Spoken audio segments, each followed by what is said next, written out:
Hello, Lisa here. Welcome back to my channel, or welcome if this is your first time stopping by.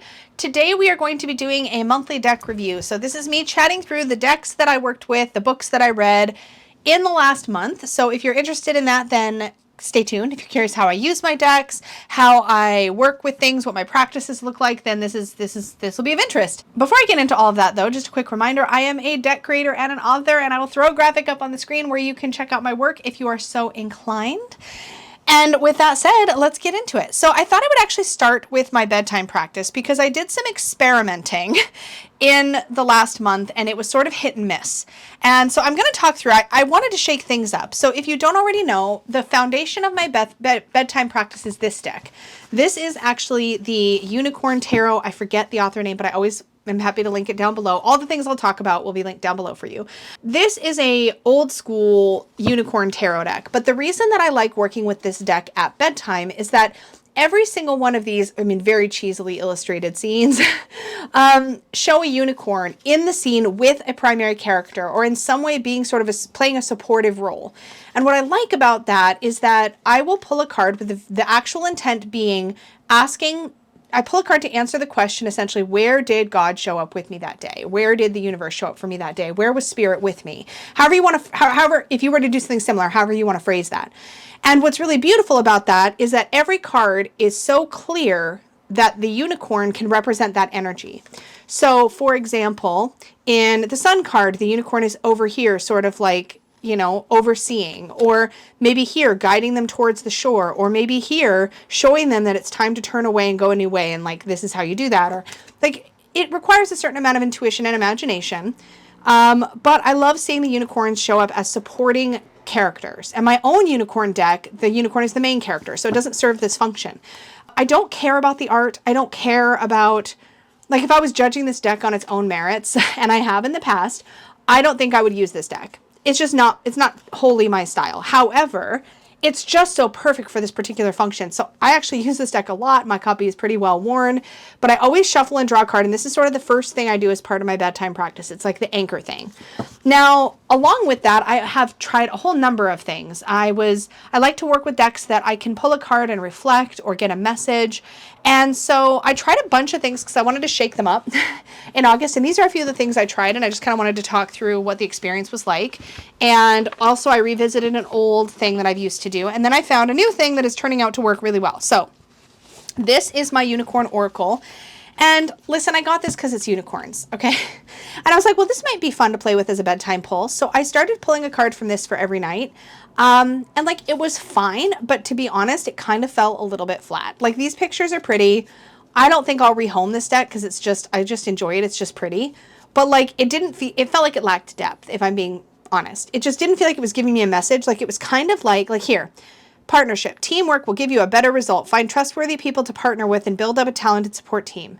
That sounds like the kind of thing that is meant to like go with a tarot reading, or like, and that's kind of how they all are written. Support, ask for help, get more rest, nurture yourself. Like, it's fine. I don't know. It just fell kind of flat, which is a bummer because I was like, oh, this will be a fun way to use this deck more because I do love the artwork. This is actually my second copy of this deck. I used to have the glossy version. It's a Blue Angel Oracle, but it's curated artwork and it's unicorns, and like, I like unicorns. So like, this is one of those Oracle decks that's kind of like, I don't know. I don't use it a lot. I was trying to find a way to use it more. It didn't really work out as a bedtime pull, but I did try it for about a week. Then I went back to an oldie but a goodie. So this one is, by the way, this deck is safe in my collection. I just don't want to use it as a bedtime pull, so that's going to go back on my Oracle shelf. I also revisited this deck, and I have used this a lot in bedtime pulls as well as just generally, and I have previously enjoyed it. This is another kind of old school looking Oracle deck, but this is the Power of Surrender cards. The backings are so pretty. And again, this felt more like it was giving me, I don't know how to describe this. It felt like it was almost, it wasn't right for bedtime. Like, and I have liked this deck in the past, but man, I just got this out and I was like, I don't think this deck is for me anymore. I think this was a deck for a season in my life, but I tried. I tried to pull this into my bedtime practice and I was like, no, it's really not working. And I was so determined to try new things. I was like, no, but I think this deck, is past time for me. I think this one's going to be rehomed. well, put in purgatory anyways. And then I pulled this out. I got this during my birthday month in July this year at a witchy shop. It's called the Witchcraft Therapy Oracle. And I like this. How do I describe this? I was like, this is really good. And the book is really good. The cards are really basic, but they have themes like inner cosmos, hunt for good, intuition, align, decide, reframe, love. And they're very simple, but then when you get into the guidebooks, like this is love, right? So if I go to love, what card is this? 56. These ones are numbered. So if I go to 56, it'll say the answer is love. There's a reason that most spiritual and psychedelic experiences typically communicate a simple yet powerful message of love. This is the most universal healing force. Let this card be a reminder of the deep wellspring of love that is always present all around you. Some of these worked better than others, but I felt like I wanted to, it felt like it would serve better as like a morning pull, because there's also a practice, like with a recording device, make an audio recording of love for yourself, which is kind of fun. There's like some practice suggestions. Take a quartz crystal and do this with it, or create a grid with crystals. And I don't know that I'm ever going to use those. I liked exploring the themes, unburden yourself, the shadow. I think there's something here, but I'm not convinced this is the right format for this kind of thing for me. Is it true? There's some really great concepts, but I think this is another one that in practice didn't work out the way that I imagined it could. I think this is just one of those decks that I love the concept. The execution didn't end up matching up to, I think, how I imagined working with it, but I think it is neat, and it definitely would match well with a lot of things. This one is also going to go into purgatory because it didn't end up functioning in practice. And I thought it would have been perfect for that kind of work because I was actually trying to journal with it and everything. And it just wasn't quite hitting the right notes for me. And then I pulled back out my Seasons of the Witch. Now you will see why I pulled this back in when you watch a video coming out in October, which I pre-filmed. But I was like hit with a little bit of nostalgia. I used to pull these as part of my bedtime practice. So I pulled out the current season and it's been fine. But it hasn't been great, if I'm being honest. Sometimes the messages feel like they're meant to answer a specific question. And sometimes they felt reflective. But it wasn't hitting the right note, if I'm being honest. Like, it's fine to check in with the season, and I do like that. But I'm ultimately not sure if, like, I had so much fun working with these decks, and I've definitely gone through an entire year of working with them seasonally and really enjoyed that, but I can't quite find the right place in my practice for these. So if you have ideas of how you really enjoy working with the Season of the Witch, I mean, I guess other than a bedtime pull, since I've been trying that, and it's fine, but it hasn't felt quite like the right fit for these decks yet for me. Yeah, I guess if you found a way to work with these that feels kind of rich or has woven its way into your regular ongoing practice, I'd love to hear from you. I don't fully know how I want to go forward with this collection. Like, I love having this collection of all of the different Sabbats, but maybe it's just that I'm not feeling them right now. But I'm putting this back on pause. I'm not rehoming these decks, but I'm putting them back on pause because they're just I'm not getting a lot from them right now, and I don't know why, but we'll see. Anyway, so I tried that at bedtime, and then I decided, wait. Because my final printer copy of Unicorn's Journey Oracle, my personal copies have come in, and I was like, wait, I built this deck to have journal prompts. And what I was trying to do was sort of revamp my evening practice so that I was writing down my impression from the Unicorn Tarot, and like having that moment to reflect, but also journaling a little bit about just a couple sentences, nothing major, right at bedtime. And I'll tell you more about why I've been doing that. But I decided to do that. And then I was like, well, with this, I could pull a card, reflect on the theme or the message, and then journal 1, 2, or 3 of the journal prompts that come with every card. This has actually been really great. And okay, listen, I promise this is not a shill moment. I have a hard time sometimes working with my own deck. I love working my own deck. It's not that it's difficult. When I say I have a hard time with it, and I talked about this a little bit actually in the chat with Chris Ann, but sometimes in my own deck, it feels like I've got too much of my own like bias in it. So sometimes I don't go for my own deck to read for myself. I love using my own decks to read for other people. And I keep a copy of my mini Unicorn's Journey Tarot in my bag, and I always have that for like a quick little reading because I know that deck inside and out, so I can read any situation with it, no problem. But when it comes to like having a nice reflective sort of deep thought moment, my Unicorn's Journey Tarot hasn't always quite slotted in perfect for that for me, because I know the story and the characters so well that it sometimes pigeonholes me in the meaning. But with the Unicorn's Journey Oracle, this has actually turned out to be really great for bedtime. So what I do is I just pull a card, and so we'll do one together. So I pull communication, and I literally sit and think about, okay, well, how did this show up for me today? How did connection, listening, and responsiveness play into how my day went? Like, was I a good listener? Was I a not so great listener? Did I dominate conversation? Did I make space for other people? So I can like kind of reflect. And because the deck is baked into, for me, a lot of the things that I actively work on in my own self-worth path, in my own ongoing work, found its way into themes in this deck. So actually it really speaks to me in like, oh, let's look at this issue. Let's look at this particular area of life. And so I reflect on it, and then I go to the guidebook, and this is an air card. So I'll go to communication. And so here's the message. Communication is about more than speaking. It's also about really listening. Now, again, these inner reading really come from a lot of my own personal work. So it's going to speak directly to the issues I know I need to work on, right? Just because there's no way for that to have not made its way into the book, just by nature. And it says, make sure you are expressing yourself clearly and make equally sure you're listening to understand rather than only to hear. When both sides of a conversation feel heard, trust blooms and connection deepens. And so I found the message to be really helpful for me to reflect on my day, like kind of grading myself. How did I do in this area today, I wonder? And then I find that the next place my brain jumps to for bedtime is just straight to the journal prompts. If I need the self-worth message, I can reflect on that. But what I'm liking to do is reading the inner reading portion and then jumping down to the journal prompts and just journaling these questions. Where in my life do I need to express myself more clearly? And then I'll write a couple sentences. How can I become a better listener in my relationships? And I'll write a couple sentences. What helps me feel truly heard and understood? And I'll write a couple of sentences. And this is exactly the kind of sort of bedtime journaling practice I was after by experimenting with all those other decks. And it kind of cracks me up that it didn't even occur to me to try my own. Like, I had a prototype of this, but it didn't occur to me to even try this until my final version came in. And I was like, oh, this might actually work really well. And sure enough, it does make a really beautiful, really good, reflective bedtime journaling pull for me. Now, I think I would find just as much value in it whether or not I was actually writing down my answers, but it's been just really, really great. So this seems to be a good combo for me, these two specifically.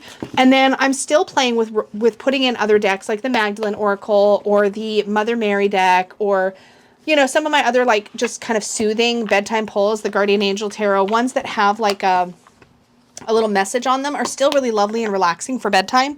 But for something that is more active, where I want to journal a little bit and just kind of like really actively engage with whatever I'm reflecting on, this has been amazing. So I feel like this is sort of an external bit of guidance from my sort of spiritual support team. And then this is more internal reflection. And this combo has just been, I have been going to bed feeling so at ease and at peace because of this little practice that I was really excited when I landed on it. But I had fun experimenting this month with sort of shaking it up and trying different things and seeing how I want to see this practice evolve. But these two are my current bedtime combo. And like I said, I will probably supplement with other things. I like about 3 decks typically, actually. So I'll probably like work back in my Mother Mary or my Mary Magdalene or whatever. But these are now forming the new foundation for bedtime, and I am loving it. Now, part of the reason that I ended up deciding to shift my bedtime practice a bit is because I've changed my morning practice, which does not involve cards, but it does involve this. So this is actually a B5 Traveler's Notebook style journaling setup that I set up a long time ago, and I just put it on pause. But I encountered the idea of morning pages. And this is based on the book from Julia Cameron, The Artist's Way. But I kept encountering it like on YouTube. And I decided I wanted to try it. And it has been an incredible practice for me. I began it probably around the middle of the month, where every morning I keep this journal with pens. I'll talk about that in a second. But I keep this by my bed. And first thing in the morning, as soon as I turn off my alarm, I sit up in bed. This sits on my nightstand or in my nightstand drawer, and I pull this out and I open up to the first clean page and I journal 3 pages. So boom, boom, boom, 3 pages. I date it, I journal, whatever stream of consciousness, I just keep the pen moving solid until I filled up 3 pages, and then I call it. And this has been such an incredible practice. So for context, my sort of habit has been that when I wake up in the morning, I check my email. I look to see if I have any Etsy customer messages. I look to see if I have any emails from people, any work I need to do, something from Francesca for the latest deck project. I might check my social media notifications. And so I'm literally lying in bed, and the first thing I'm putting my eyes on in the morning is work. And while that's been productive for me, I guess in some ways, because it helps me figure out what I need to do that day, it is not a healthy habit, and it's one that I wanted to try to shift and change a little. So I thought morning pages might be really, really fun to try. And this idea occurred to me around the same time as I was getting some new fountain pens, some really cheap ones, which I should do like a bit of an update at some point. But I got, and I don't even have it here, but I got myself when I was in Portland, I showed it to you in a previous video, but I picked up a Pilot Vanishing Point. And I love that pen with my entire heart. It's like a capless pen that is clicky. It's this exact style. This is actually like a, what do you call it? Like a dupe by a Chinese pen manufacturer called Jinhao. And they basically copied the style of the Pilot Vanishing Point. And the convenience of the Vanishing Point has been incredible, but they are expensive pens, and I don't want to buy multiples because they're expensive. So I got a black, plain black Pilot Vanishing Point. But this company, Jinhao, has all these beautiful different of the same kind of pen. It doesn't have the gold nib that the Pilot does. And sometimes there is some dryness in the tips. It's not as good as Pilot, but it's pretty darn good for an inexpensive pen. So I started getting these and matching them with different inks, and I thought it would be really fun to basically have a series of these and like rotate my pen. So each day I do morning pages, I rotate to a different pen and ink combo. So these are all inked. I can show you. And I've actually even pulled in a couple of others. This is a Hongdian N9 that has a long blade medium nib on it, which is really cool. And this is like an unknown pen I think I got for free with an ink order a long time ago, but it's like an eyedropper fill, and it's got red ink in it. It's so cool. It actually writes pretty well. It's like a super extra fine, so it's not my favorite tip, but I thought I'd just throw some ink in it, just why not, and use it for morning pages. It's a great way to like also test a pen.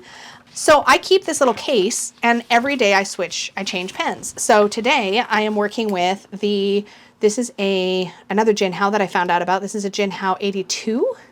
Which I think is supposed to be like a dupe of the Sailor Pro Gear Slim. And this is great. I've got another couple of these coming to me from AliExpress because these are actually, I really like this pen. This feels really good. It's probably one of my favorites now. And this is in I think this is in a fine nib. I can't remember. I think it's my fine or medium. For journaling, I actually really like medium nibs, but like you can get a feel for, these are all my like different inks right now. So these are the different pens and the inks that are in there. So this pen currently has, where are you? Jinhao 82. There it is. Jinhao 82. Yeah, so this has my Emerald de Chavour ink in it right now. And it's a fine nib, and it's just, yeah, it's fine. I wrote it down. See? That's why we do that kind of thing. This is really great. But these are all my Jinhao 10s, but like they match, and it's really kind of satisfying to have pen and ink. Oh, I got to put this back in here. To have pen and ink combos that match. Like, for example, this pen has currently got this ink, which is Iroshizuku. I'm not going to try to pronounce that. Anyways, I should do a pen update at some point. But these are clickies, and they're just pen. The ink's a little darker when you first use it after you haven't used it for a week or so. The only one of the things that these pens have, by the way, the only issues that these have is sometimes they're a little dry, and I'm only having that trouble with this one. This one is like caramel orange gradient. I forget what it's called. And for some reason, you can see I've had to test it a lot. It goes dry between, it starts skipping and hard starting. There's a trick where you're supposed to be able to use like silicone grease to like keep it more moist, but this one just, it misbehaves all the time. None of my others do.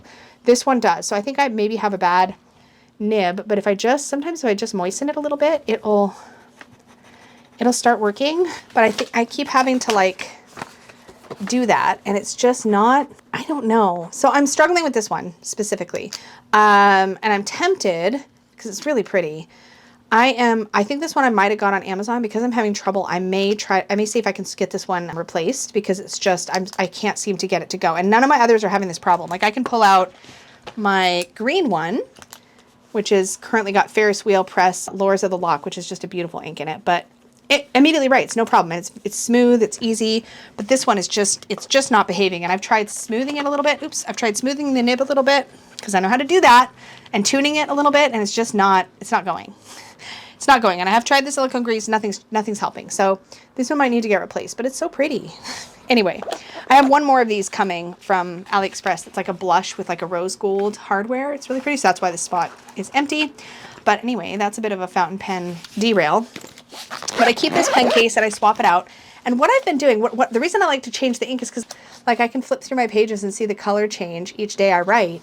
So every day I change. But what I do tend to do is like, so if like I'm using this ink color right now, so at bedtime I usually do just a single page entry, and that's where I've been journaling my bedtime cards. So it's just been really great, and in just a couple of weeks I filled up half of a journal, which is really kind of awesome. So I am continuing with this. This has been great for my mental health, and I find that by dumping my thoughts onto the paper first thing in the morning, instead of like inputting a bunch of social media or email or work, I just feel like I get a better head on my shoulders for what I want to do that day and how I want to spend my energy. And I find that I'm a lot more focused. So this has been really, really great as a practice. So I thought I would update you all about that because it felt relevant to the bedtime stuff. Okay.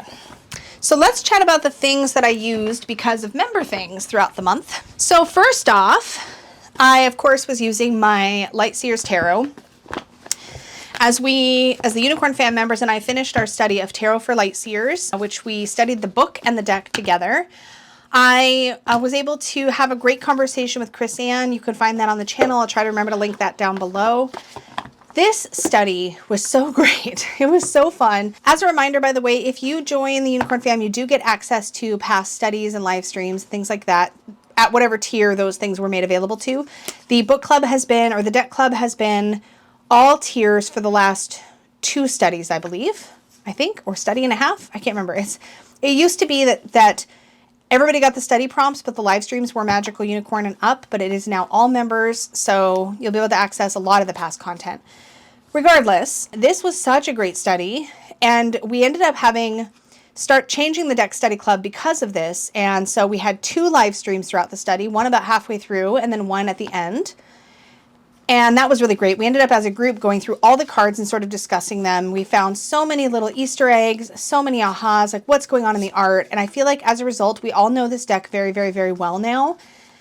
It was so great. It was so great. And the conversation with Chris Ann was lovely. We talked about all kinds of things. This deck was just part of that conversation, but this was really great, and it has renewed my love for how versatile this deck is, how much meaning is packed into it. If you want a good deck that is just a great all-rounder, general reader, perfect for any type of reading, like workhorse deck, this is really great for that. So love it.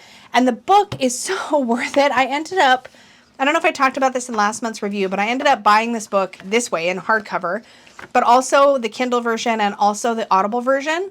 I think if I had it to do over again, I would just do the Audible plus the hardcover. But both was amazing. It was so magical to have this book in my lap and listen to Chris Ann reading the entries, but also talking through all of the imagery and how it like compares with the Rider-Waite Smith. And then also like her thoughts when she illustrated it. And like you get extra content in the Audible or the audiobook. And I actually didn't listen to it on Audible. I listened to it on Spotify, where it is free to I guess included with your Spotify premium membership. At least at the current time I'm filming this, it is. I don't know if it'll always be the case, but you can listen to the Lightseers Tarot audiobook on Spotify, which is incredible. So yeah, really, really good. And this book goes so in depth with all of the cards. And we went through this whole thing. And what was nice about the study is you could choose your track, right? You could, for your own self-led study, or I guess I led the study, but for the study, you could choose to just pick a couple cards from each suit or section and really deep dive into those, or you could like get into all the cards and like deep dive into all of them. You could do journal prompts. So there was sort of like a light, easy, medium, and hard track to the study, and that worked out really well because there was a lot of content here. I got to, of course, go through all of it, which was great. So had a really great experience with that, and love, love, love pulling cards for myself from here, reading for others from here. It's been really great. So nothing but good things about this one. In member readings this month, in addition to my own decks, so Sassy Dragons, Unicorn's Journey Tarot, and Unicorn's Journey Oracle, I also did readings with the Discovering Beauty Tarot by Sophia Litwack. There is a full in-depth walkthrough of this deck along with a exploration of the accompanying guidebook coming in after you see this video, sometime this month, I think. I filmed it. I just think it's scheduled up on the channel for sometime in October. So keep an eye out for that. That is coming. But I worked with this. I also worked with the Sapphic Magic Tarot for member readings and the Quiet Rebel Tarot and Oracle. If I had to pick a star of the show in my last monthly member readings, it would be these two. These were so fun to read with. So the Quiet Rebel Tarot cardstock is quite stiff. I do have a walkthrough of also both of these coming with a focus on the tarot, I would say, but I have a video going through all the cards also coming this month as based on your guys' previous requests. But this is so freaking great. It's been so fun to read with. I felt like it was easy breezy. It was intuitive. It gave great readings. I absolutely loved reading with this deck, particularly in combination with the Quiet Rebel Oracle. It was a delight. It was an absolute delight. It was one of the most requested during that month. It read, again, super, super, super well. And, oh gosh, it's so fun.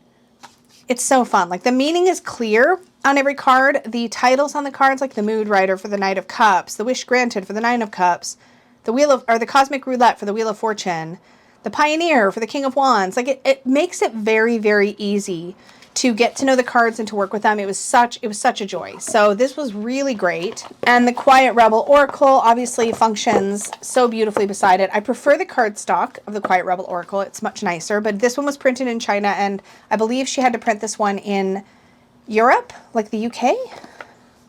Yeah, made in the UK. There was concern over tariffs and things like that. So the cardstock is different. It's, again, I feel like it's much nicer here, but the colors are a little more bold on the other one. They pop a little bit better. This has like a matte lamination. Anyway, I'll talk about all that in the video. I know I don't need to go back into all that now. Punchline, this is so great. Beware Thought Police, See Beyond, Burn It Down, Cut the Cord. It read so well, and it was great at anchoring the reading and giving it kind of a focal point. So really love that. I have not spent a ton of time in the guidebook, but I do like the little truth bombs in here. So the Quiet Rebel Oracle and the Quiet Rebel Tarot were definitely just fun to play with. And I think I did about 70 readings in my member reading this past month. So that's typically about how it goes. I think I was streaming for seven and a half hours. So if you join the membership and you are a magical unicorn and up, those streams are a lot of fun. We hang out for the whole day. Some people hang out for the whole day. Some people pop in and out. I give readings. It's a good time. I always end up like kind of chatting and hanging. It's like tarot slumber party once a month. It's awesome. These two. Okay. So this was my dud this month. I kind of knew. I feel like I just kept getting frustrated by trying to read with it. I already didn't feel like I was loving it. And I think I came into it with some, I know that I came into this deck with preconceived ideas because I'd been following it for so long and I really fell in love with the style of the majors. And I don't think that style carried through. That's a personal take thing only. I'm not saying that it is or it isn't. But like you can see, I must have pulled some of these out when I was ranting to my members. But some of these cards have a much pippier feel than others. And like, I love that Nine of Cups. I love the body representation. I love so many things about this. But there's something about this that when I work with it, it feels like I'm working with a collage, not a collage deck, a collab deck. And it was all by one artist. But I think perhaps because this deck was created over a longer period of time, something about it just does not feel cohesive to me, and I could not make it be so. And I think it just wasn't clicking. And sometimes the deck just doesn't click, and this was one of those. So I'm glad I tried it, but by about, like, I love her, but by about like maybe a third of the way into the readings, I knew it wasn't working. And so I tabled it, which does happen sometimes, and that's one of the reasons I love testing out. I love that Ten of Cups too. I love testing out decks during member readings because it really shows me if a deck is going to speak to me or not. And this one, just the answer was no. It just was not. We were not bonding well. So this one's going to get put aside for now. I am not in a big hurry to rehome this deck at all, but it just we did not get on well. So we'll have to see over time. I mean, there's not anything else quite like this out there. So again, I'm very hesitant and I don't know what my deal is. It's a very body positive deck, but this deck and the Fat Folks Tarot were both ones that I desperately wanted to just love and just didn't. And sometimes that just happens. Like, we want to like a deck, but in practice it just doesn't work out. I suspect, actually, looking at this looks like it was maybe made by the same printer as Quiet Rebel. They have the exact same feeling to the packaging and the cardstock. That's kind of fun. And they have similar stamps on them. Interesting. I bet these were the same printer. Regardless, it's like a linen finish to the boxes. So interesting. Anyway, this was a dud. So this one's going to get purgatoried for now, and then we'll see over time. This one didn't get requested as much, but I loved reading with this, and there's something special about this deck. It feels richer than a lot of my other decks. Again, I do have a full walkthrough coming on this one where I get into a lot of detail, but I love the card size. I like the card stock. I really just love how flowy and earthy and like Mama Earthy, I don't know, this energy is. This sort of deep feminine wisdom. If you've been sad about missing decks like the Tarot of Her, which they keep saying they're going to do a reprint, so keep your eyes out. But if you're looking for a deck kind of like that, or maybe it's the Earth Woman Tarot, I think is another one that kind of has this sort of vibe.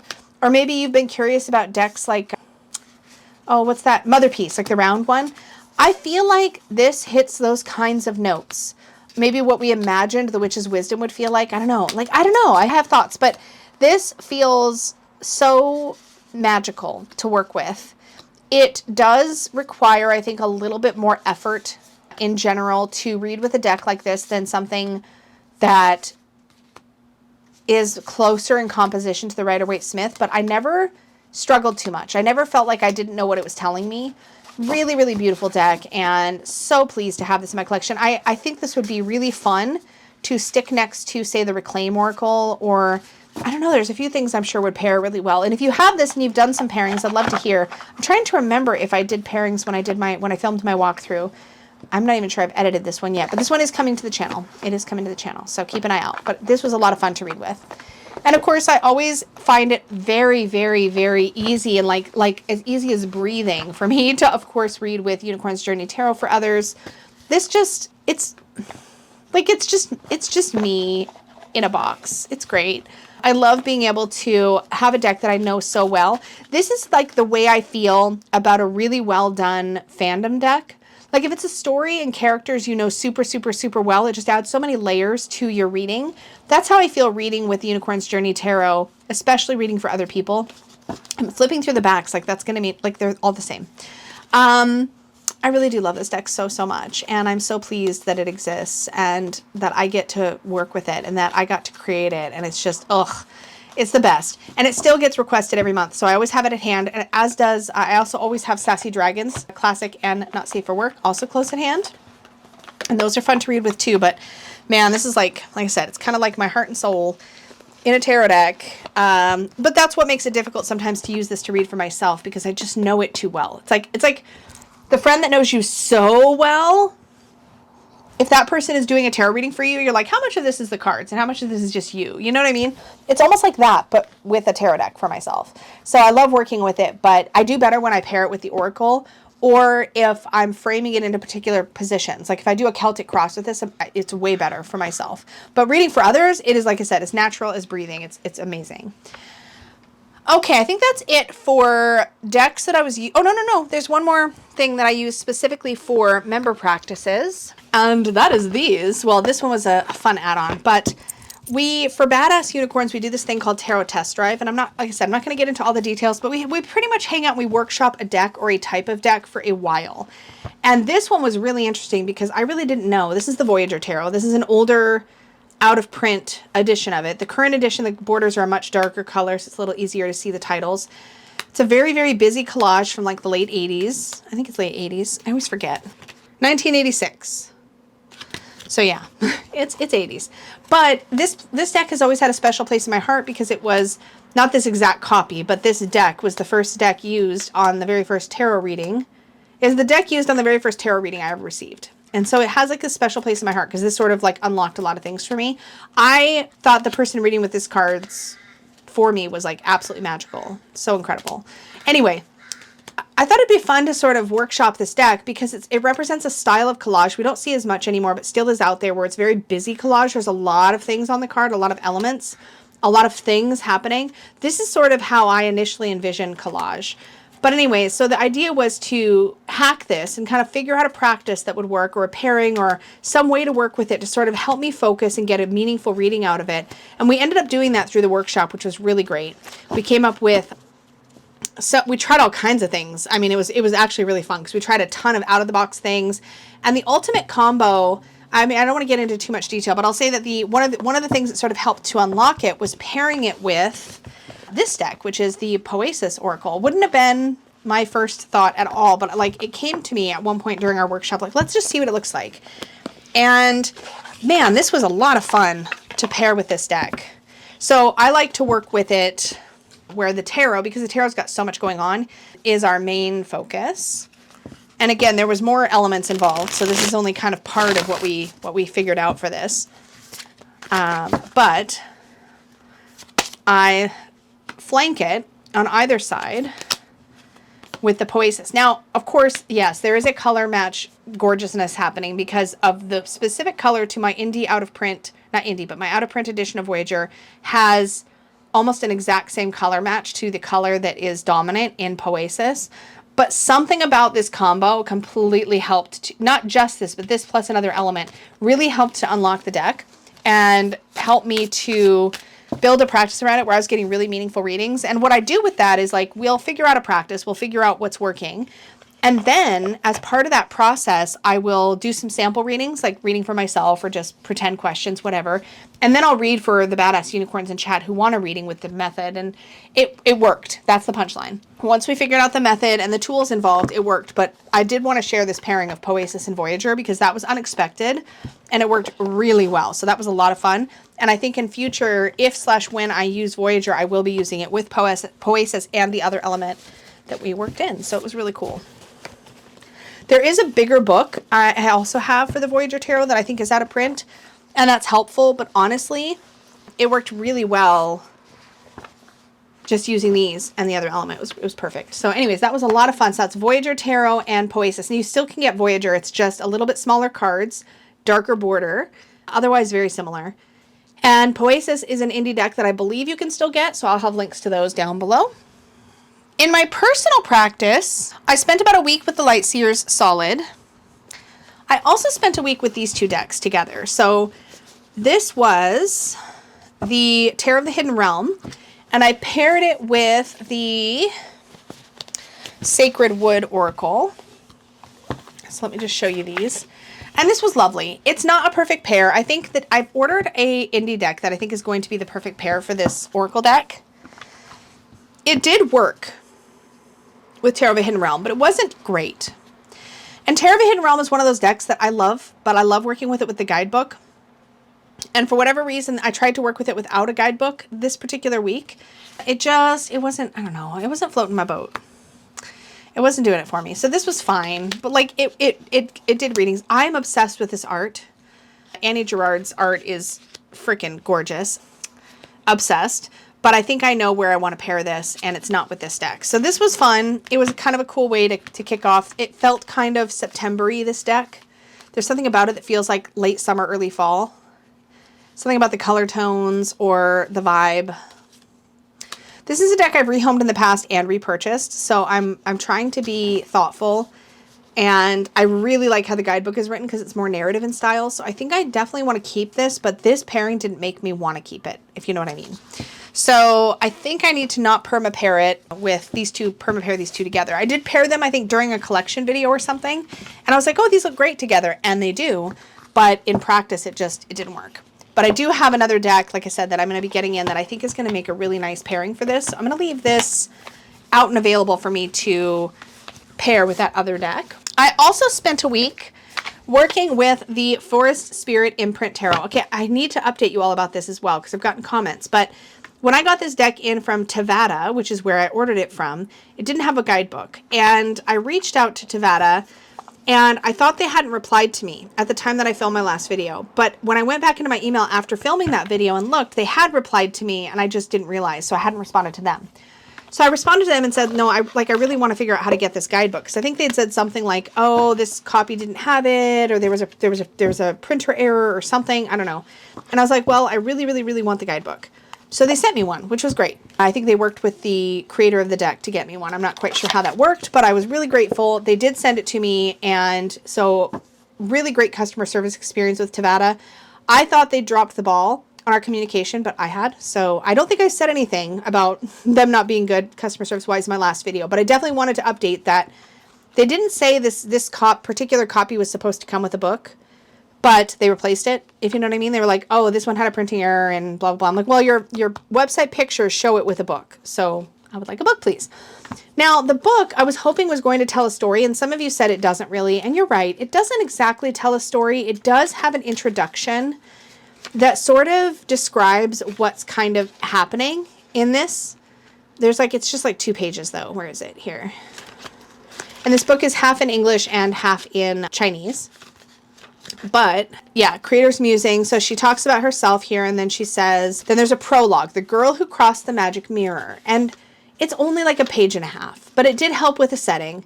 And I do like that each card does sort of give you a message, and it does describe the image. So if you get stuck, you can at least know what was trying to be depicted here. But it's not very detailed. There's not a lot here. And so in hindsight, I'm like, did I actually need the guidebook? I mean, maybe not. Maybe I was just being a princess. I don't know. But I'm glad I have it. You know, I don't know if you ever have that, but I have been referring to it. I have been enjoying it. But it's like I needed to put the, hey, this was supposed to come with a guidebook and didn't kind of past. I needed to get past that. That was on me. But I had such a great time actually working with this deck. The artwork is really, really whimsical. And knowing that the story was sort of mine to tell and that there wasn't a whole piece I was missing made me kind of opened up the deck and made it feel like it was okay to just kind of play and experiment. There's a lot of birds. She's definitely miniature. This character is definitely like almost like a Thumbelina type character. Like she's smaller. She's a little undersized to her world, which is really fun. So she rides on birds, and like here she is here. There's a lot of fantastical things happening in these cards, but it's a very world-buildy kind of deck. Like you're in a specific world with a specific character, this one in the white with the red tie. And I don't know, it was really delightful to play with. I enjoyed pairing dice with this. It was just a lot of fun. It was a lot of fun. So that was cool. I would like to pull it into member readings at some point and see what that feels like. I'm worried that it won't function as well that way. It was kind of fun to pull cards and sort of tell my own like sort of mental story, like internal story about what was happening in the card. That was really fun. And it's beautiful. The green edges are gorgeous. So this is a fun one. Again, this is called Forest Spirit Imprint and Tarot, and this is by US Star Wheel Game Systems.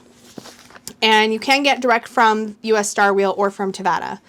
I believe it's actually a less expensive at US Star Wheel, if I remember correctly, but I could be wrong. So this is the deluxe one with the cutout box and the black core cardstock. I believe that's different than the other version, and I think the backs are a little different. But this was fun to read with for sure. And then I spent the last week of the month with the Trash Panda Tarot. This was like exactly what I needed at the end of September. This is a fun deck, and it's a high quality deck. The cardstock, it feels like 330 GSM black core. It's heavy in the hands, but it's very flexy, easy to shuffle. It's got great snap, like it's beautiful. It's not linen, but it has the exact same quality as any other 330 GSM black core cardstock deck I've felt. Holds up really nicely, but really it's just the humor. Like if you need a deck for like the world is crap right now, this is so great for that.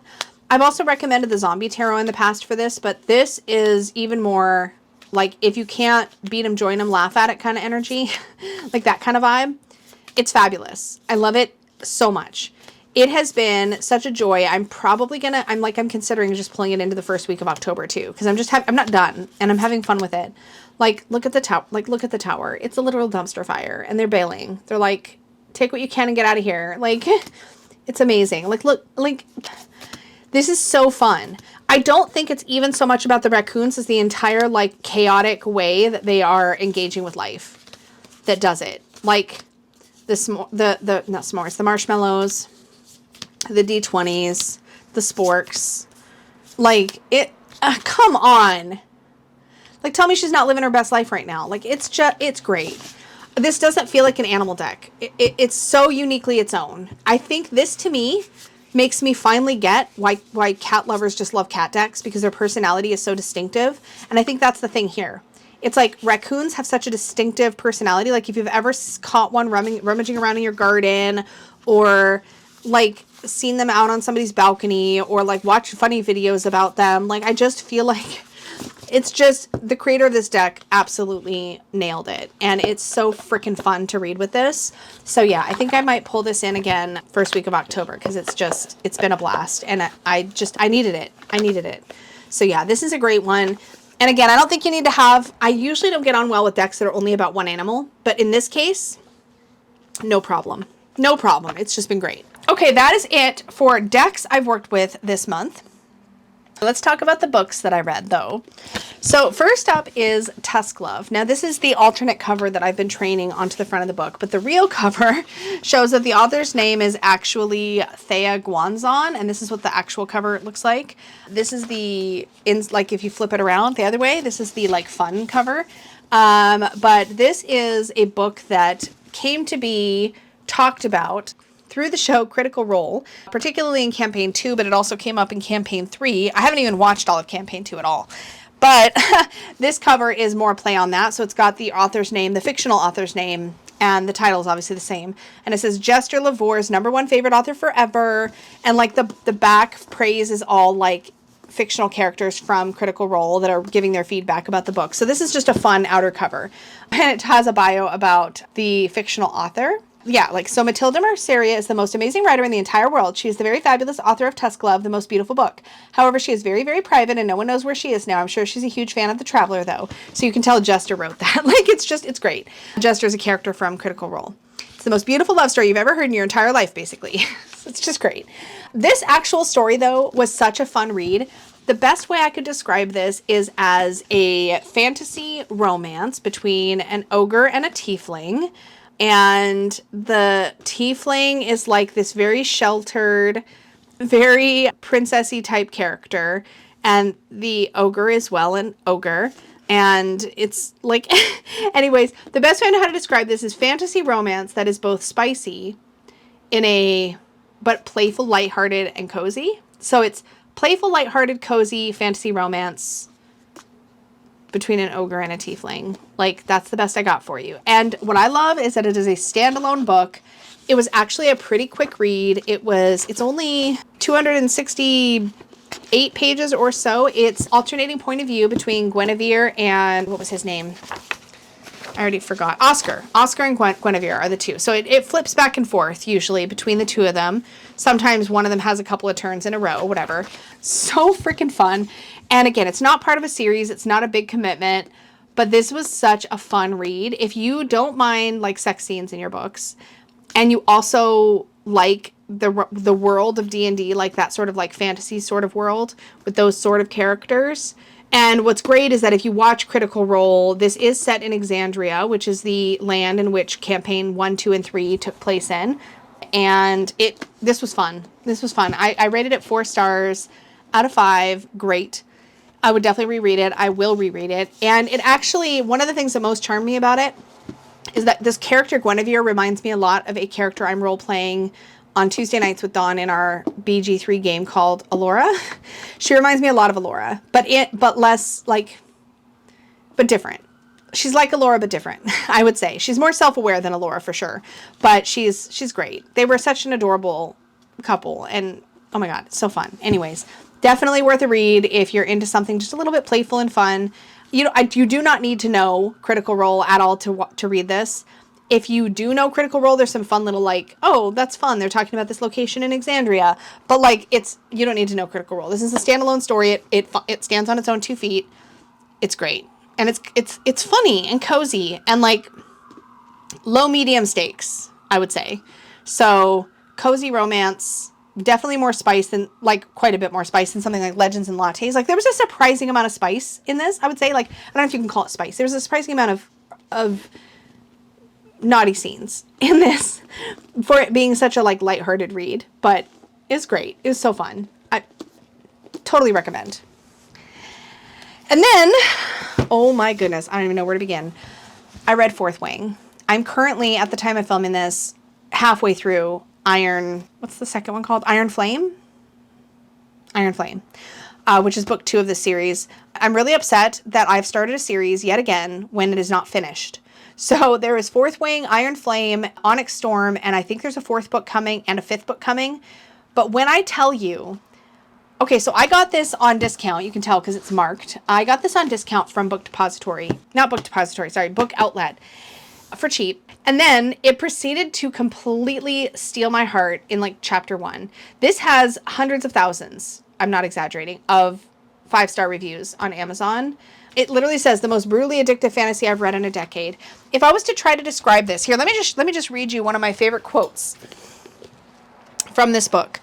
I've actually got 2 quotes. A dragon without its rider is a tragedy. A rider without their dragon is dead. Quote number 2. I'm going to keep you. You're mine, Violet. That's Xaden. Only if you're mine. That's Violet. I've been yours for longer than you could ever imagine. That's Xaden. Oh, it's so sweet, my heart. Okay, listen, there is a romance here. This is a fantasy romance series, I would say. I think the romance is definitely central to the storyline. So if you're somebody that's not your bag, this might not be your thing. But there are dragons. There's academia. There is this like sort of like kind of dark setting, dark world setting. There's political intrigue. There's all kinds of things. But I have not felt about a book like I felt about this since reading Harry Potter the first time. And I know, like, for a lot of people, that's, like, high praise. And for a lot of people, like, yeah, whatever. I don't care about Harry Potter. And that's fine. But, like, this hit me like that, but more adult, obviously. There is some spice in here. Again, like, how you rank that, I don't know. Like, it's not erotica. It's definitely adult fantasy. So you're going to have sexual things happening between characters. But to me, it's the storyline. It's the relationship with dragons. It's the academia sort of setting. It's like a college. It's set at a college, dragon riding college, basically. I mean, there's more to it than that, but oh my gosh, so good. Page turner, good pacing, great world building. I am fully immersed in this. This is probably my favorite read of the last couple of years, easily, for fiction. I don't think I've enjoyed anything as much as I have enjoyed this so far. And it's one of those things where I absolutely know it's going to break my heart. It hasn't yet fully, like it has in small ways, but it hasn't yet broken my heart fully, but I just feel it. I know this is going to rip my heart out, and I'm here for it, but I'm scared. But like, it's also like I'm invested. So I'm only, like I said, about a book and a half into the series. I will definitely, there's sirens outside, but my window's open. I don't care. Anyways, I will keep you all posted. But if you've read this, oh my God, so good. If you like fantasy romance, adult fantasy romance, if you've enjoyed series like Throne of Glass, as an example, I haven't read that in a long time, but like Throne of Glass, I didn't get through the whole series. It kind of started to like peter out. The pacing is consistent so far for me between this book and half of book 2. I will report back, but like, oh, it's so good. And here's the thing I've learned from Fourth Wing and from reading the Holly in the oh my gosh, the Wren in the Holly Library and the Robin in the Oak Throne. Here's what I've learned. And also, what's another book that did this for me? Oh, A Curse So Dark and Lonely was like this. Okay, here's the thing. One of the things I realized I like in a female main character, in a heroine or female protagonist in a story, specifically like a romance story, one with fantasy elements, I want a badass female who also has like a very significant, we'll say, flaw. Okay, so a disability or something about her that makes her different. And seeing a female main character that has that going on, but is also really strong, like has a strong personality, a really confident personality, or something. It's definitely like a gateway drug for me into a book. So I found that in this. I've noticed it's a thread in a lot of the books I've enjoyed lately. So it's something that clearly I really, really, really, it attaches me to the main character. It gives them more dimension, I think. And I just, and I love a like enemies to lovers sort of trope, which this is. And like, you know the drill. Like there's tropes. There's plenty of tropes. Like I don't mind tropes. Tropes don't bother me. If they bother you or you find them too repetitive, cool. You should know that. But that's about as much as I can say without spoilers. I think all the things I've said are things that are pretty non-spoilery in the long run. Like, pretty early on that there's going to be a thing, but so good. It's so good. Fully obsessed. I don't even know what I'm going to do. Like, I'm just fully obsessed. So really enjoyed this. Didn't do a lot of my side questing in September, a lot of spiritual books, nonfiction. I kind of was just fully in fiction in September, but I will keep you all posted on all that as we continue on these reviews. And that is what I was up to in September. That's what I've been reading and working with and what's been in my practice. Thank you so much for hanging out. As always, extra big thank you goes out to my Unicorn Fam channel members. Thank you so much for everything you do and for all of your support. It means the world. And don't forget to do all the YouTube-y things. Hype the video. I guess that's a thing you can do now. Like, comment, subscribe if you enjoy this kind of content, and I will see you in the next video. Until then, may your magic always shine from the inside out. Bye!